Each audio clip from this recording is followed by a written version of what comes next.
Philip Kotler, Confronting Capitalism, Real Solutions for a Troubled Economic System.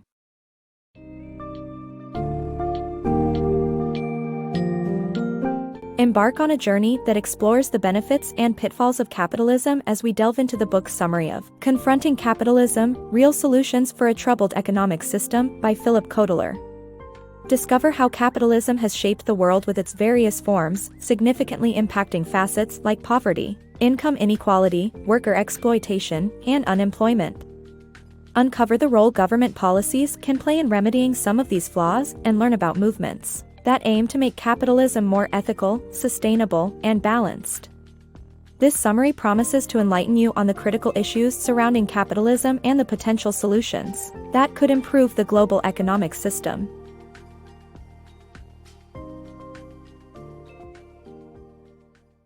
The Reality of Capitalism. Capitalism, while allowing for economic freedom and diversity, is not without flaws. While proponents of capitalism argue its superiority, the system has shortcomings such as income inequality and environmental degradation. Sound state policies aimed at encouraging ethical corporate growth could bring forth necessary improvements. Poverty and capitalism. The issue of poverty, which dates back to the Industrial Revolution, continues to plague society today. Despite efforts from various government programs, 1/6 of the world's population still live in poverty, while income inequality continues to rise. The idea of wealth trickling down is a myth. Corporations and governments must work together using multifaceted approaches to tackle the problem, such as conscious capitalism and realistic economic growth policies. The consequences of capitalism, including income inequality, have dangerous implications for society and governments. Raising the minimum wage, capping CEO earnings, and reforming taxes are potential solutions to help level the playing field. Exploitation, unemployment, and the need for better wages and working conditions. Despite the progress made by labor unions in establishing better wages and working conditions for employees, the exploitation of workers still exists, and millions of people around the world toil under conditions similar to slavery. The federal minimum hourly pay of $7.25 in the U.S. is not a living wage, and unemployment continues to be a problem that is likely to worsen as automation increases. To address the gap between what workers earn and what they need to meet their basic needs, new ideas include a guaranteed minimum income, refundable tax credits, workers' stock ownership, and universal savings plans. Without access to jobs that provide a sense of purpose and dignity, people risk being left behind in the new economy, and corporations may find it ultimately costlier to support the unemployed than to create jobs for them. The future of work will demand retraining for highly specialized jobs, leaving undereducated workers at risk of falling into a permanent class of the long-term unemployed. Navigating economic turbulence. The economy's cycles of contraction, trough, expansion, and peak can subject organizations to uncertainty and unpredictability in capitalist economies. With factors such as household debt, business and consumer confidence, and an overheated economy influencing the cycle, some have suggested a shift from pro-market capitalism to pro-business cronyism. In the face of increasing globalization, firms must have strategic plans that anticipate environmental impact, customer empowerment, and changing financial markets. However, experts disagree on whether austerity or stimulus spending is the best approach to hasten economic recovery. Rugg's Individualism and Communitarianism in Capitalism.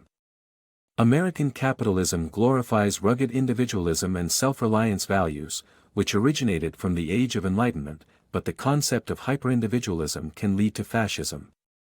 The alternative view of communitarianism promotes shared values and rights, and it recognizes corporate social responsibility. European, Chinese, and Japanese capitalists lean towards this approach for different reasons. Economist Friedrich Hayek warned about the danger posed by hyperindividualism. The Wealth of Nations by Adam Smith advocated for enlightened self-interest and moral capitalism. Beyond capitalism and communism, communitarianism offers a third perspective on economic systems that promote a moral and decent form of capitalism. The Cost of Capitalism. The rise of capitalism in 1945 led to an era of economic growth, but the removal of financial regulations in the 1990s brought about income inequality, stagnating wages, and a recession. With banks lending recklessly and CEOs earning increased salaries, consumerism became the new norm. This economic shift from manufacturing to financial services resulted in high debt and a lack of transparency in the financial sector, leading to unemployment, government bailouts, and industry bankruptcies. It's time for responsible consumption and reducing our environmental impact to prevent another economic collapse. Politics and its negative effect on capitalism and democracy. The political world can negatively affect capitalism and democracy. Lobbying, the revolving door, and excessive campaign costs all contribute to a subversion of campaign finance rules. Bribery, corruption, and the influence of the super-rich further complicate these issues. The non-uniform application of the U.S. Foreign Corrupt Practices Act renders it less effective in punishing unethical behavior, but following money trails can help identify such activity. Overregulation and aggressive tax policy also influence business and the economy. In short, the failure to find long-term solutions creates an abundance of short-term problems. Balancing short and long-term thinking. In a capitalist economy, public companies tend to focus on short-term thinking to maintain share prices, causing market instability. However, some successful firms prioritize long-term projects, like Amazon, Starbucks, and IKEA, and manage to maintain customer relations.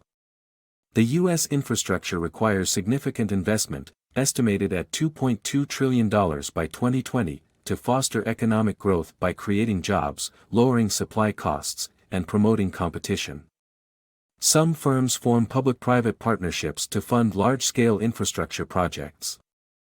The author urges readers to help capitalism work more effectively to improve people's material and spiritual well-being. The paradox of American capitalism. American consumers are offered a multitude of choices, yet not all are safe or healthy. The profit-driven industry prioritizes quantity over quality, leading to potentially harmful products in the market. Bans have little effect, and marketing often manipulates desires, leading to instant gratification and consumer debt. However, with access to more information, consumers can make informed choices and gain power in the market. The paradox of American capitalism is that while it offers variety and choices, it also perpetuates a culture of consumption and materialism that can negatively impact individual well-being. Rethinking Capitalism. The book explores critiques of capitalism's focus on unlimited GDP growth, which depletes natural resources. The slow growth, sane consumption, and steady-state economy groups suggest alternatives such as controlled consumption or a general slowdown.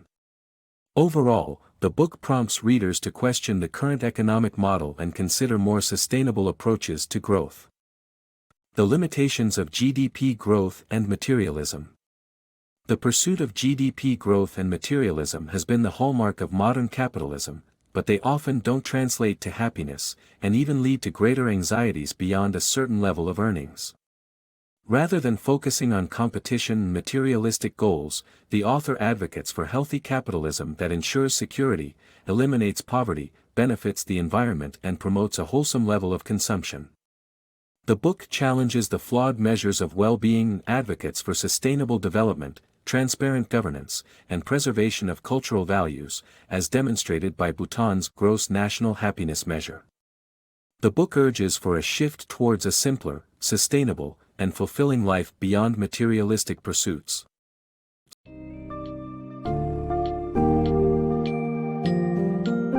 As we conclude our exploration of Confronting Capitalism, we gain essential insights into the imperfections of the capitalist system, with issues such as poverty, wealth inequality, exploitation of workers, and environmental degradation topping the list.